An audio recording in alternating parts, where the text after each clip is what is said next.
And welcome to the Hot Seat of College Football Show. I am Trent, your host, as today we're going to be talking about my way too early playoff prediction for next season. Let's talk about it. All right, so before we get into this video, make sure you hit the subscribe button. We just got to 200, trying to get to 300 in the next month, and obviously to get to 1,000 before the beginning of next season.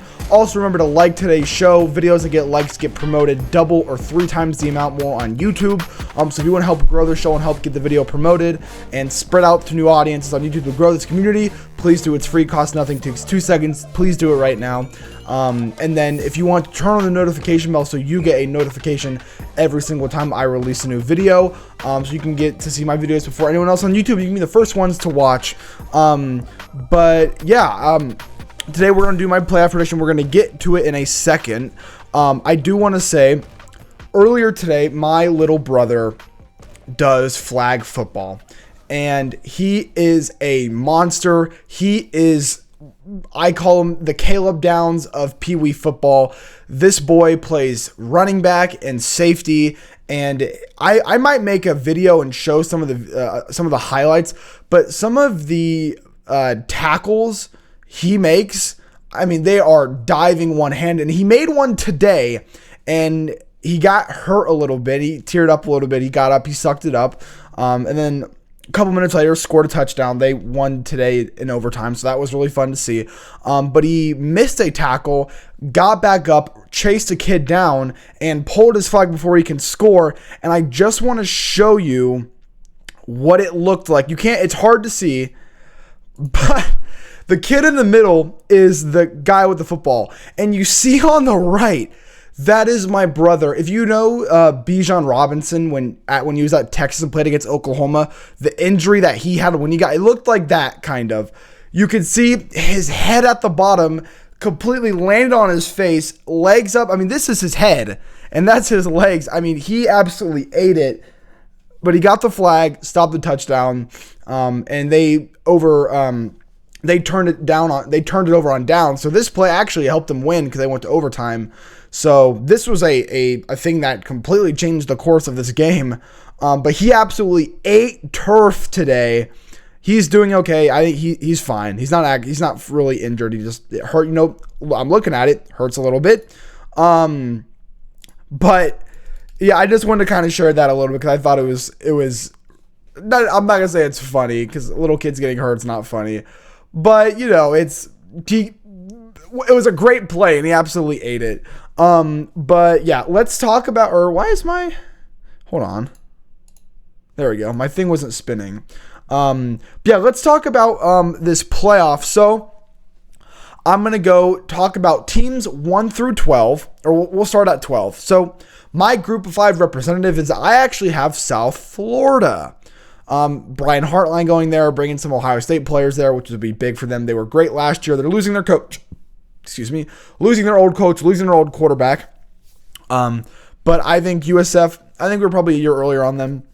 Losing by a round will be a big problem for them. But just like for right now, the group of 5 representative doesn't really matter. So right now I'm just going to throw out South Florida.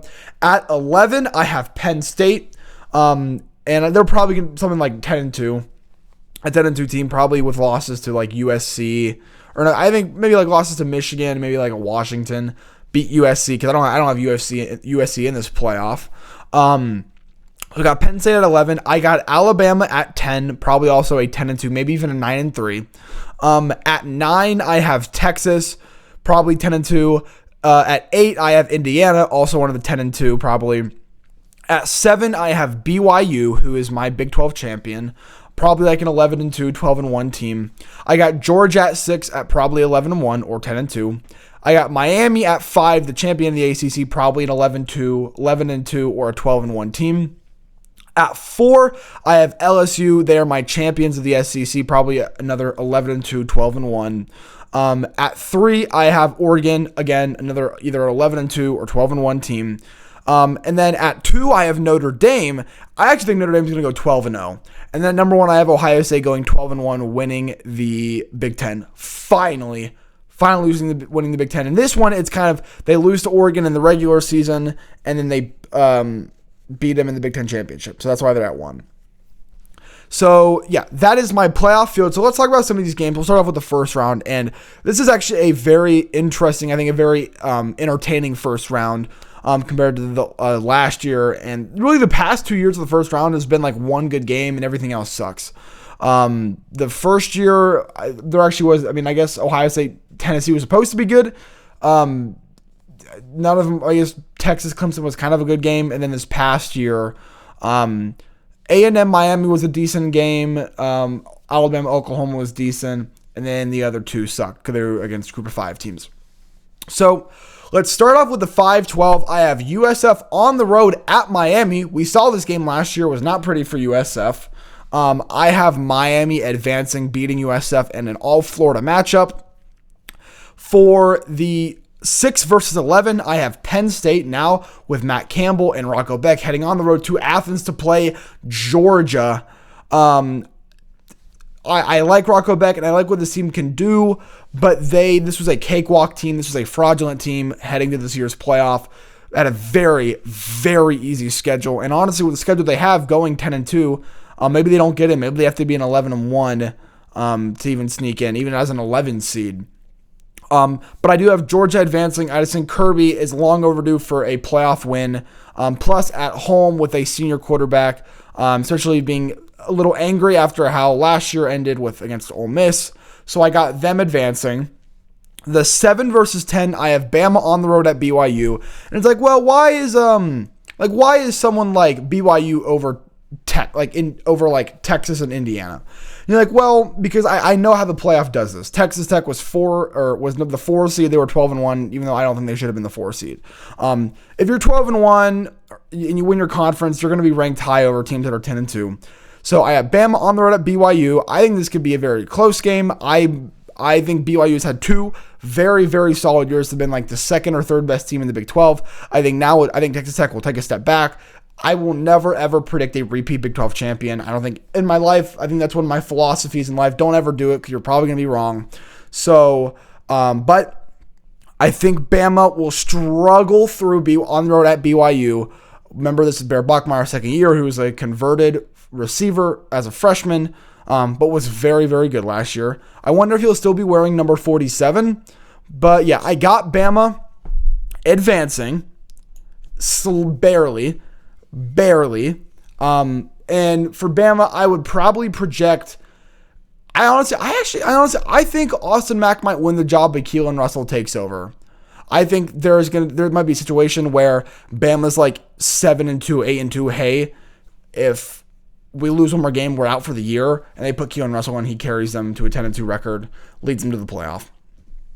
The 8-9 game, which is the game we all look for every year. Last year it was Bama, Oklahoma. Before that was Ohio State, Tennessee. This is the premier game in the first round. It is Texas on the road at Indiana. Texas, who is the preseason number 1 team versus the actual number 1 team, the reigning national champions at home in Bloomington. Kirk Cignetti, new quarterback Josh Hoover, transferred from TCU. Sark with a returning, I guess you could say, a veteran, Arch Manning. He's not super veteran. He's only played 1 year, really. He's only started for 1 year. But you have Arch Manning, newly and improved, on the road in Bloomington. Who do you think is going to win? I'm going to be honest. I think Texas wins. I think Texas wins at Indiana. I think they beat the reigning national champions. And I think Indiana might be kind of fraudulent this year. So yeah, that is my first one. I have Bama going on the road beating BYU. I have Georgia beating Penn State at home. Miami beating USF at home. And then Texas going on the road and beating Indiana. So that now brings us to the quarterfinals between number 1 Ohio State, number 9 Texas. That is a rematch of earlier in the year. I got LSU versus Miami, the 4-5. I got Oregon versus Georgia 3-6. That was a rematch of a couple years ago. And then a rematch of the 2012 BCS National Champion, number 2 Notre Dame versus number 10 Alabama. So let's start off with the 4-5. And obviously, I'm going to be honest, I think every year, I think the quarterfinals is the best week in college football, behind maybe rivalry week. I think the regular season is better than the playoffs by a mile, but I think specifically the quarterfinals, I think you get 4 games between literally I mean, like, there's always going to be blue bloods, but like these are like the best 8.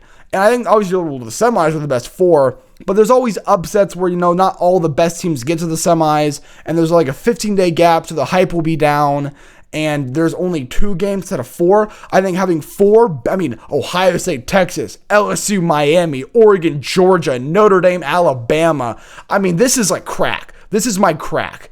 This is like, it is the quarterfinals. I think are the best round in the entire playoff. So let's start off with the 4-5 between LSU and Miami. LSU with Lane Kiffin, Sam Leavitt playing against Manny Diaz is the Duke coach. The transfer quarterback from Duke under the coach. I'm sorry, I just spent all my words. Darian Mensah, transfer from Duke under Manny Diaz, comes over to Mario Cristobal's squad in Coral Gables for Miami. And remember, last year, Miami made the national title. So I think Miami can be a great team this year. And yes, they're losing a lot. They're losing Ruben Bain and Francis Mauigoa and Carson Beck, but they're returning Malachi Toney and Mark Fletcher Jr. So I actually have Miami winning. I have Miami beating LSU, which that means the SEC champion is out now, as they advance as the 5 seed to the semis. The 3-6 game, Oregon versus Georgia. Oh my goodness. This game is going to be amazing. Last time these teams played, Georgia throttled Oregon in 2021. It was like, what was the score? It was like, was it 49-3 or something? Number 3 versus number 11. This was a top 15 matchup. 49-3. Georgia killed this team, but Georgia has fallen not back to the pack, but they have gone. They are not what they used to be, which is fine. None of the dynasties are what they used to be. Ohio State's not even under some of the teams of Urban. They're not even what they really used to be. I think it's probably the closest though. And Oregon has stepped up over the past couple years. They've gotten closer and closer. Yes, the end of the season they get blown out, or it's super disappointing. In 23, they lose to Washington twice. In 24, they get blown out in the quarterfinals. In 25, they get blown out in the semifinals. Does that mean they get blown out in the national championship this year?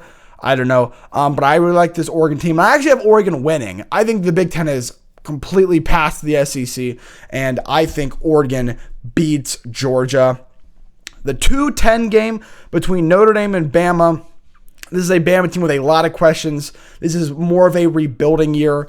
And it's interesting because I look at last year's Bama team and I'm like, okay, I like this roster. If you get some guys to come back, this could be a big year for Bama.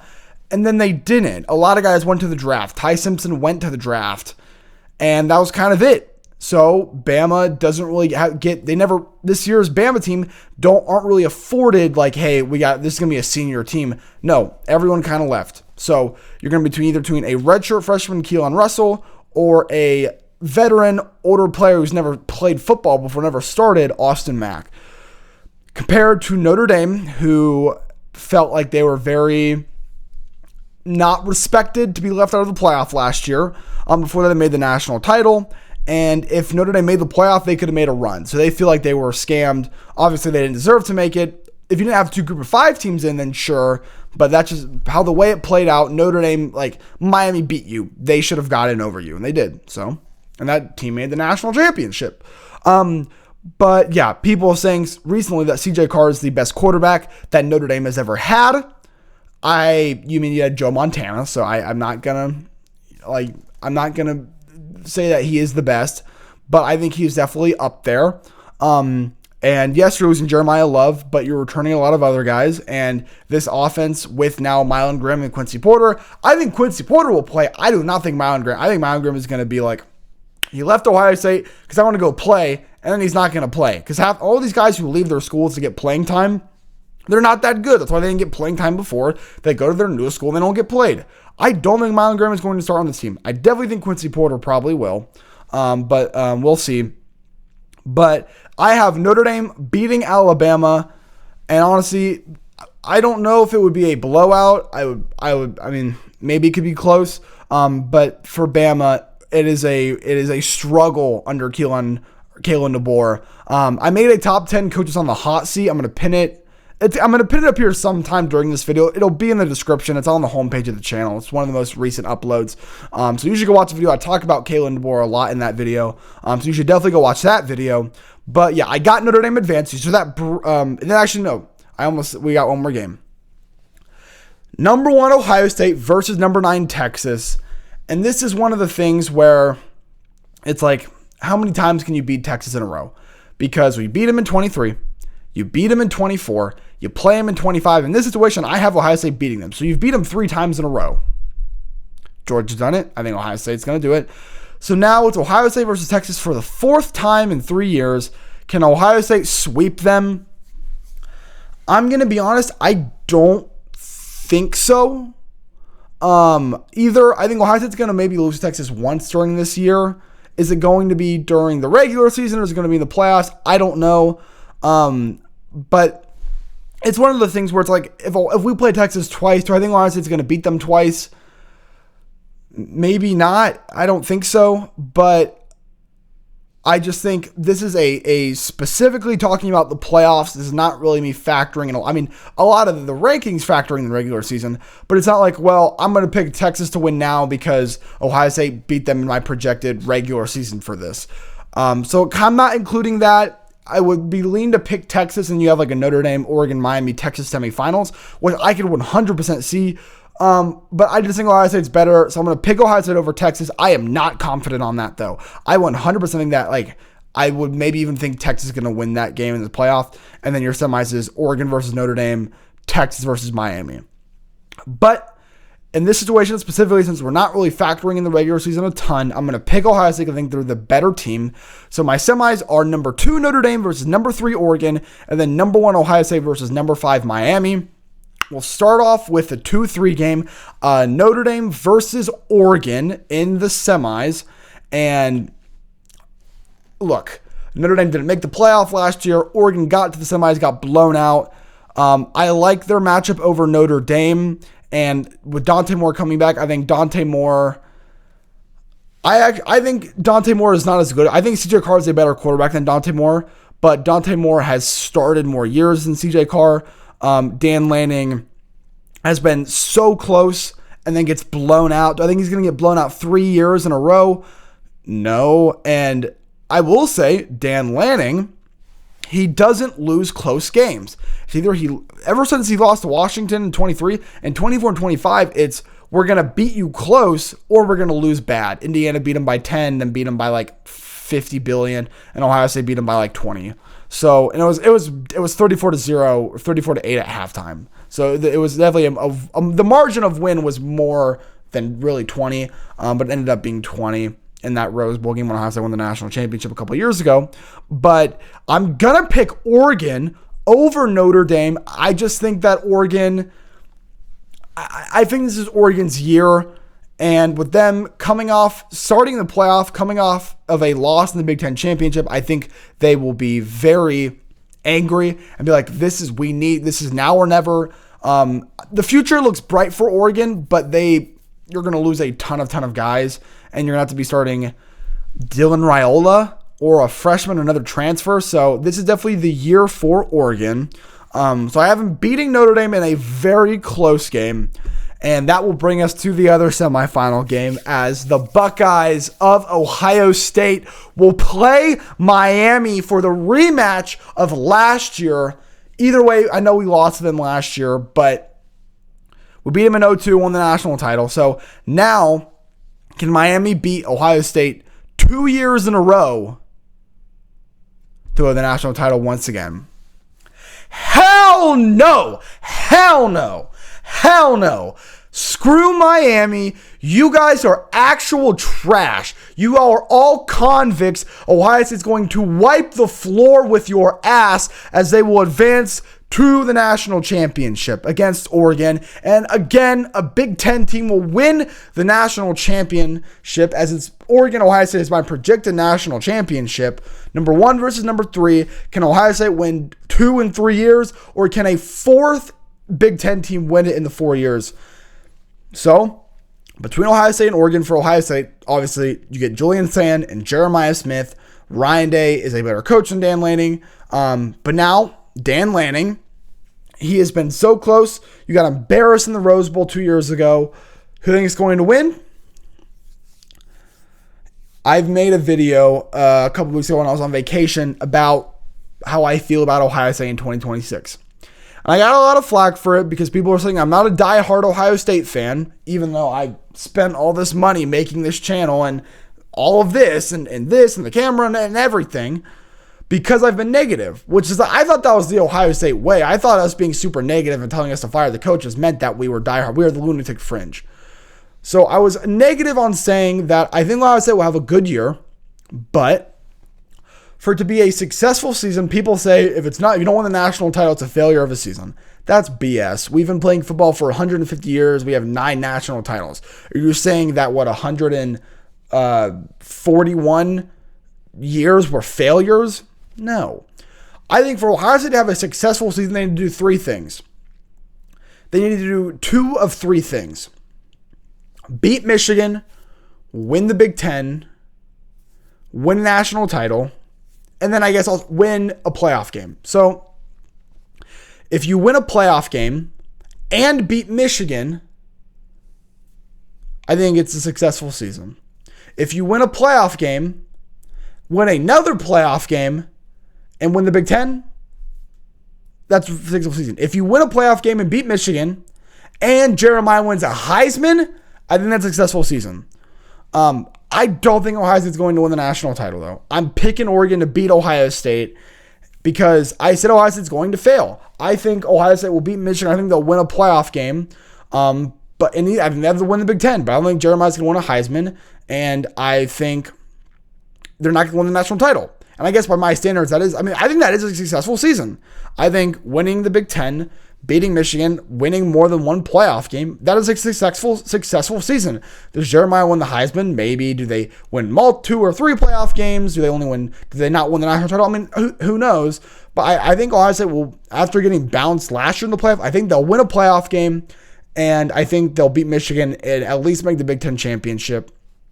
But I think they'll fall short in a very close game to Oregon. Maybe it's an overtime game, and it's going to be heartbreaking, and I'm going to make a lot of very angry content, but I have the Oregon Ducks winning their first national title in program history. Program history here. Let me bring up the bracket.